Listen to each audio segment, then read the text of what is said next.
चीन का काम सिर्फ और सिर्फ दूसरे देशों की जमीनों को हड़पना है, तो भारत का काम सबकी मदद करना। जी हां, भारत ने एक बार फिर वसुधैव कुटुंबकम यानी विश्व एक परिवार वाली सोच दिखाकर अपना विश्व गुरु वाला चरित्र साबित किया है। दरअसल चीन द्वारा वित्त पोषित पुल का निर्माण 20 करोड़ डॉलर यानी करीब 14.79 अरब रुपए से हुआ है और ये मालदीव की राजधानी माले को अंतर्राष्ट्रीय एयरपोर्ट से जोड़ता है।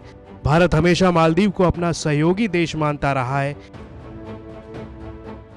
ऐसे में मालदीव में चीन के बढ़ते प्रभाव को रोकने के लिए भारत ने 50 करोड़ डॉलर यानी करीब 36.98 अरब रुपए के पैकेज की घोषणा की है। ये 6.7 किलोमीटर लंबा पुल माले को 3 द्वीपों से जोड़ेगा और ये मालदीव में सबसे बड़ी बुनियादी ढांचा परियोजना होगी जो चीन के बढ़ते प्रभुत्व की काट है। चीन से परेशान मालदीव अब भारत की ओर देख रहा है। चीन की मालदीव के साथ बढ़ती नजदीकी देश की सुरक्षा के लिए बड़ा खतरा बन रही है, क्योंकि चीन ने पहले मालदीव की आर्थिक हालत का फायदा उठाते हुए उसे जानबूझकर उसे लोन दिया ताकि वो उसे कर्ज के जाल में फंसा सके, और हुआ भी बिल्कुल वही।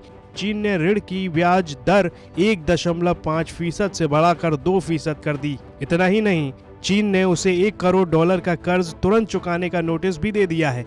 हालांकि इस सब के बीच भारत मालदीव को चीन के इस जाल से निकालने की पूरी कोशिश कर रहा है और यही वजह है कि मालदीव अब द्विपक्षीय संबंधों को सुधारने के लिए प्रयासरत है।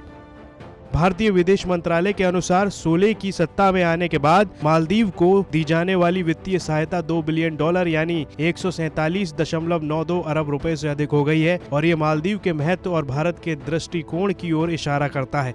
इससे पहले पीएम मोदी ने मालदीव को 1.4 बिलियन डॉलर यानी करीब 103.54 अरब रुपए की वित्तीय सहायता पैकेज की घोषणा की थी। मालदीव में भारत द्वारा वित्त पोषित कई बुनियादी ढांचा परियोजनाएं पहले से ही चल रही हैं। चीन की देन कोरोना की वजह से मालदीव को कितना बड़ा नुकसान हो रहा है इसका अंदाजा लगाना मुश्किल है और कोरोना वायरस के प्रकोप के चलते पिछले 6 महीने से यहां पर पर्यटकों का आवागमन बंद है। इससे इस छोटे से देश की अर्थव्यवस्था का बुरा हाल है।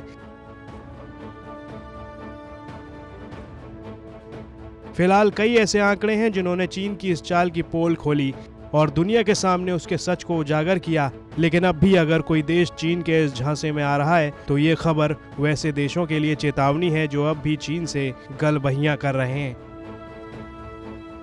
ब्यूरो रिपोर्ट, भारत तक।